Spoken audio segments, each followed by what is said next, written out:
Assalamualaikum and hi everyone. Are you looking for a tutorial video on how to prepare consolidated statement of profit or loss and other comprehensive income? If your answer is yes, this is the video. In today's session, we're going to prepare the consolidated statement of profit or loss and other comprehensive income together with a consolidated statement of changes in equity for a simple group which consists of a parent and a subsidiary.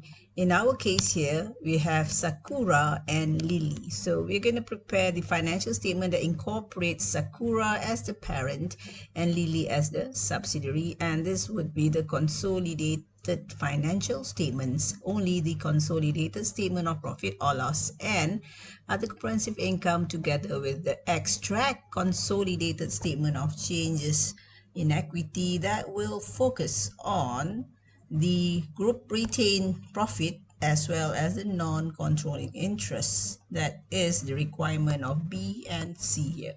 We're not going to focus on A because our focus is on the preparation, not the theoretical part.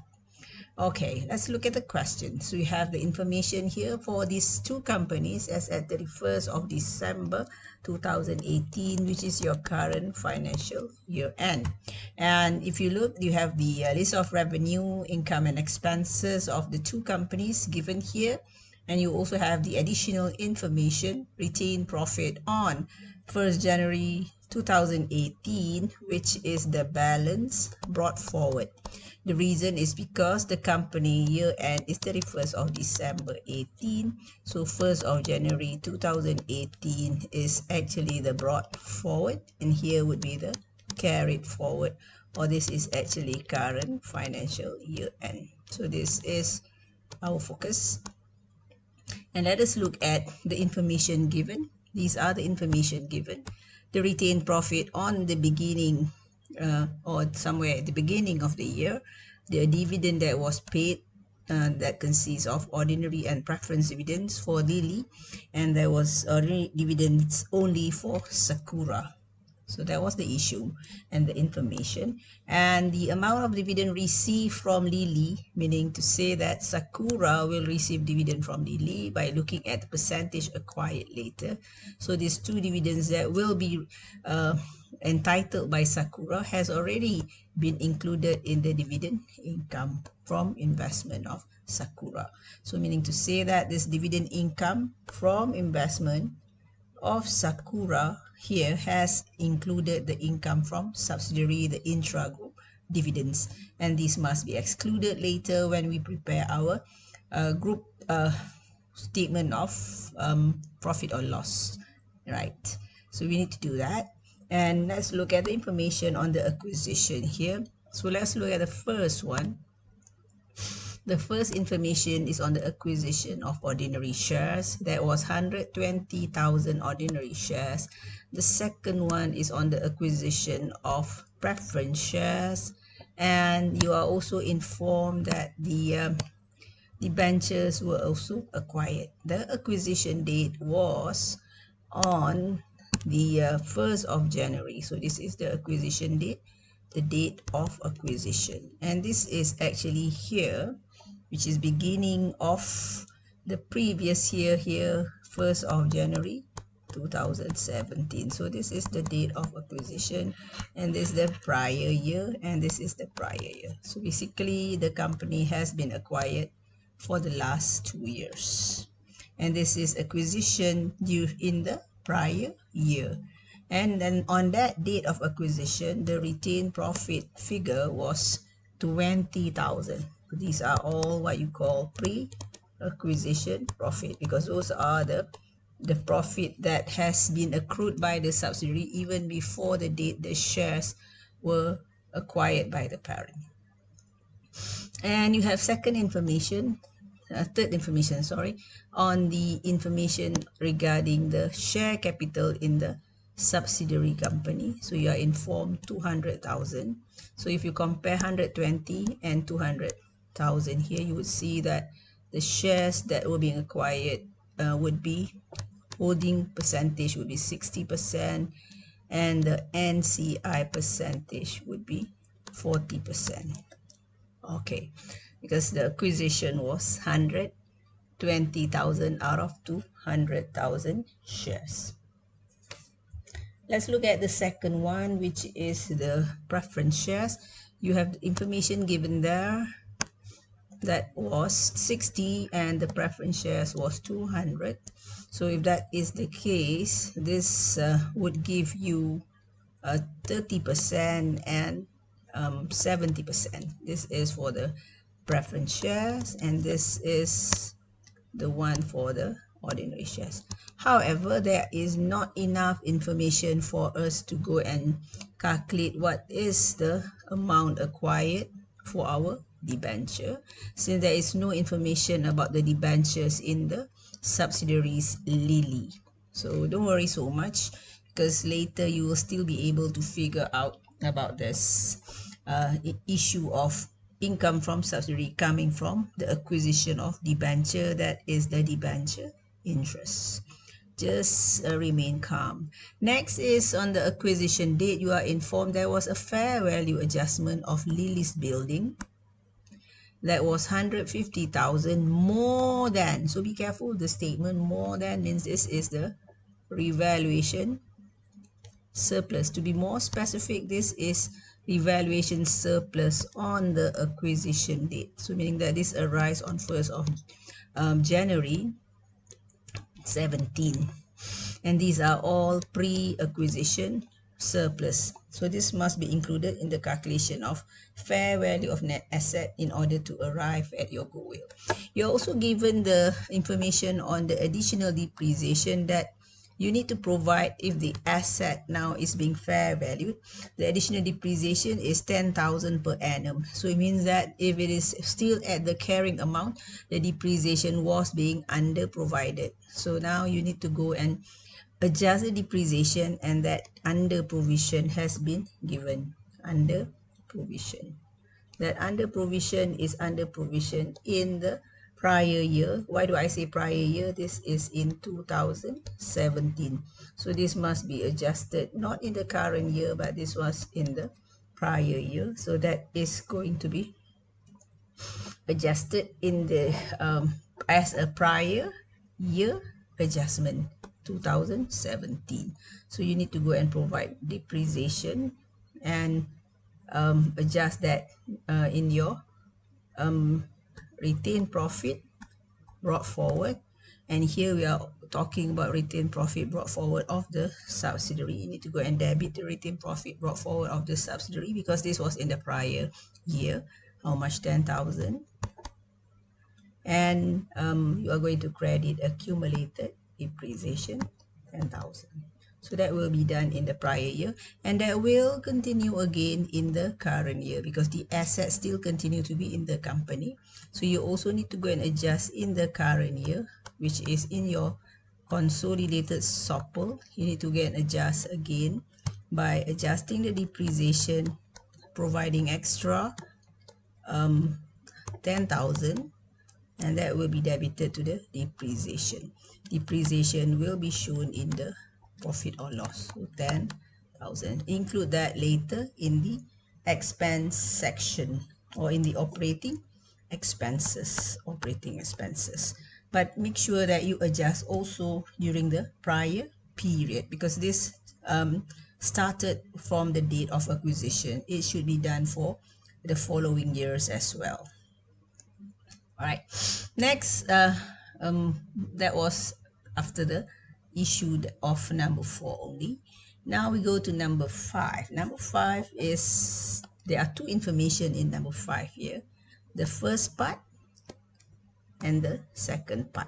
The first part, you have Sakura that has sales to Lily. So here Sakura is the parent holding company, and holding is the seller. So this is a downstream sale, and Lily is the subsidiary. Lily, and Lily, the information was 50,000. So it was sales to Sakura, but it was a purchase to Lily. And however, these are intercompany transaction. Because these are intercompany transaction, you need to go and remove the intercompany sales. So you will debit sales revenue, because this is a revenue, and you will credit cost of sales with that 50,000, and that will have to be adjusted in your CSOPL. And you will inform the goods were sold at cost plus 25%. However, the goods were all being sold, so you just need to adjust for the intercompany sales and purchase, but there is no need for you to adjust for the adjustment of unrealized profit. So this is not needed.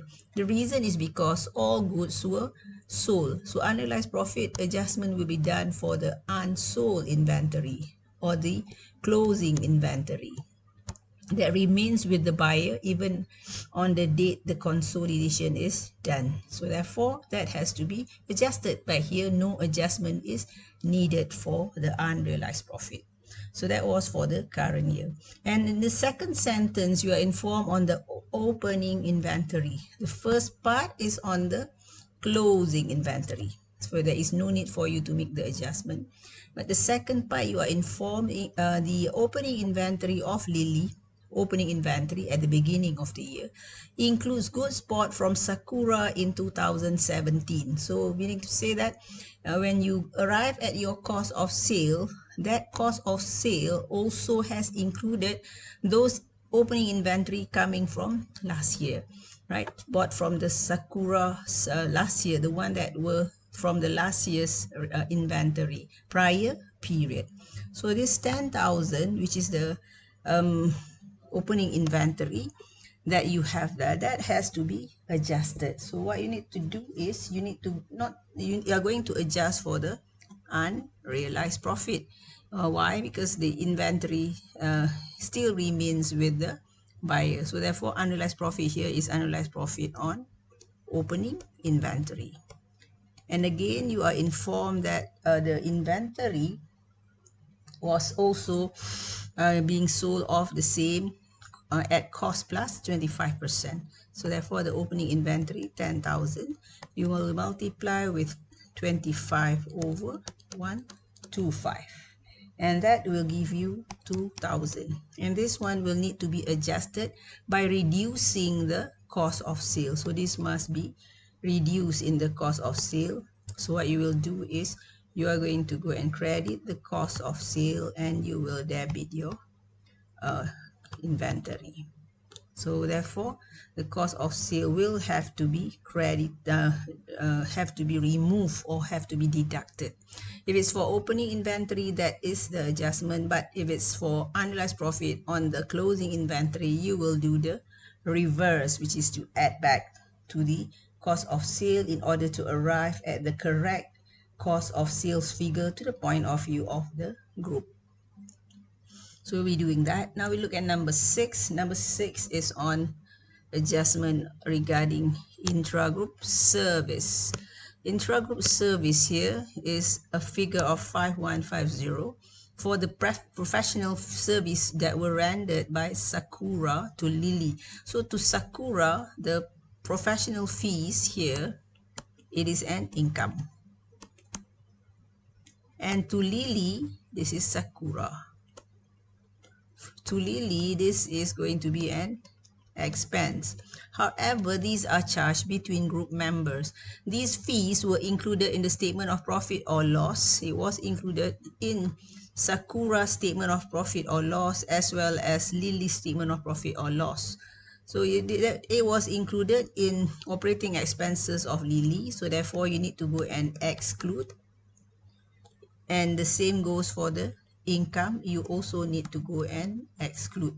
And if you check here in the information, the service fee, the service charges here, the one under Sakura, must be removed because these are intercompany transaction. So that 5150, what you need to do is you need to go and debit the service fee under Sakura, all that you have, because that happened to be the intra-group service fee, and you need to also remove from the expenses, which is the operating expenses here. So if you check, there are no separate service fee expense. It was included under the operating expenses, as you're being informed here right? So operating expense also must be removed by 5.115. That would be in the statement of profit or loss later. Now we look at number 7, which is the last one.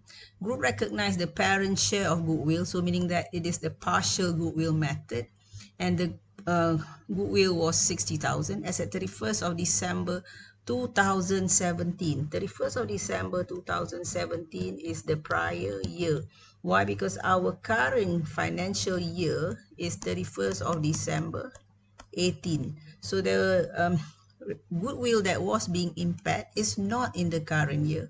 It was being impaired in the prior year. However, no record has been made. If there is no record being made, you need to go and record. You will go and debit retained profit brought forward of the parent Sakura with the impairment of 10%. So if the impairment 50%, sorry, 50% from 60,000, so that would be 30,000. That would be reduced in the prior year adjustment for Sakura when you do your workings for group retained profit brought forward, and that would be credited to the goodwill. There is no need for you to adjust your goodwill in the operating expenses because this is not current year impairment, but this is impairment loss in the prior year. Okay, you need to do that later when you are doing your statement of changes in equity. So we shall now go to the preparation. So let's see our question here.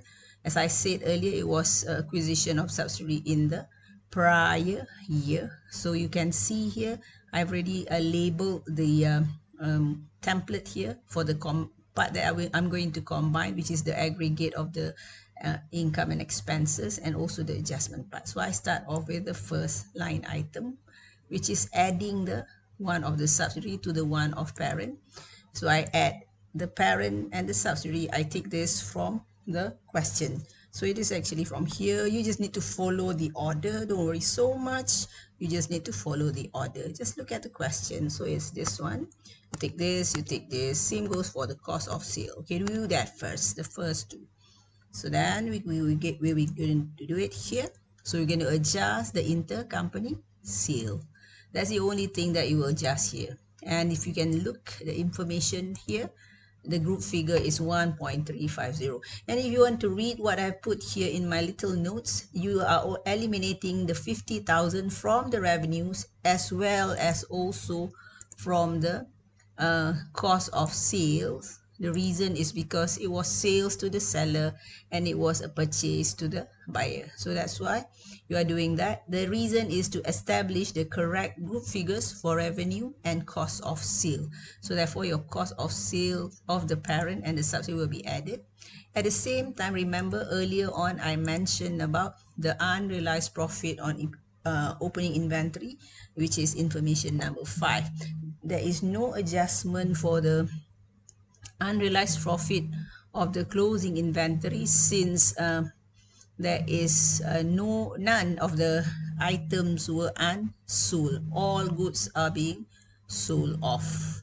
So therefore, we don't have to adjust for the unrealized profit. I'm referring to this, right? So we are just doing the adjustment for this section.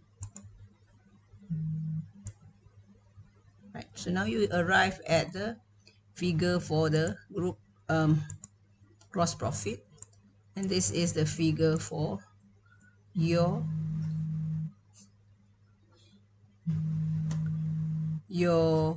group profit.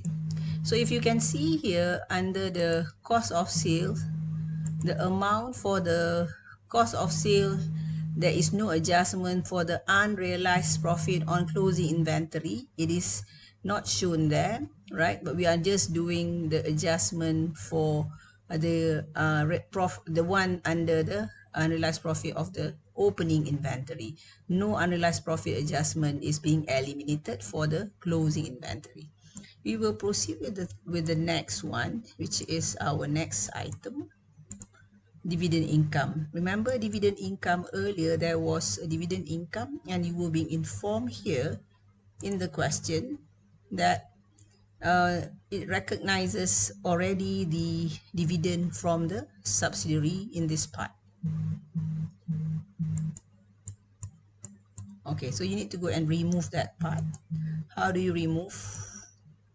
You are going to remove according to the information given. So you have the intra-group dividend. For the parent part, you would see that I'm removing 60%, right? Because you acquire 60%. So the group dividend that has been included is 60% from 40,000. This is the 40,000 here. The next one is the one of the subsidiary. So the one of the preference shares, and that was 3150. How do you get 3150? It is the one here, the 10,500. And since you acquire only 30%, so it has been included here in this figure 47,150, and therefore you need to go and exclude. So in terms of journal entry, you are actually debiting the investment or the dividend income, and you are crediting the dividend receivable. So that was in terms of the debit credit, if you are interested, right? So let's look at the information that you have here.